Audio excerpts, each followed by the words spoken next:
Let's talk about another essential responsibility that happens much earlier in the guardianship process: inventory and appraisement. This report is one of the first major financial tasks you'll complete as a guardian, especially if you've been chosen or appointed as the guardian of the estate. And like everything else in this process, it's designed to protect the ward and push for transparency in the use of the ward's money. Let's break it down. The inventory and appraisement is a financial report that must be filed with the court shortly after your appointment as guardian, typically within 90 days. Its purpose is to provide a full picture of the ward's financial situation at the beginning of your guardianship. You are welcome to visit the Office of the Public Guardian for assistance in completing the form. It has two main parts. First is inventory. This is a detailed list of everything the ward receives, owns, and owes.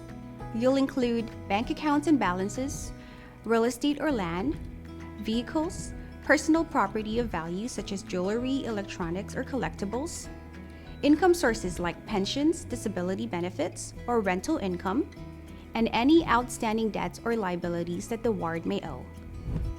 Next is appraisement. This means providing an estimate or an educated guess of the value of each item owned by the ward. It doesn't have to be perfect or exact down to the penny, but it should be a reasonable and well-informed estimate. For example, you might use recent bank statements, a tax assessment for property, or a fair market estimate to decide the estimated value of an item. Why does this matter? The court uses the inventory and appraisement to establish a financial starting point for the guardianship.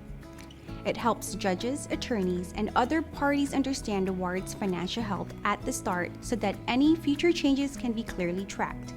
It also helps prevent mismanagement or fraud and gives everyone peace of mind that the ward's estate is being handled responsibly. If the value of the ward's estate is large, the judge may require a bond to be filed to make sure the ward's estate is protected and handled responsibly, though this requirement can be waived or may not be needed if the value of the ward's estate is less than $100. Here are some practical tips. Start gathering financial records as soon as you're appointed. If you're unsure how to estimate or guess an item's value, ask a professional or check for online appraisal tools. Keep copies of everything you submit. You may need to reference this later when filing your annual accounting. And remember, you don't have to go through this alone. The Office of the Public Guardian is available to help answer your questions and provide sample forms or checklists. You can also find the inventory and appraisement document on the Guam Court's website.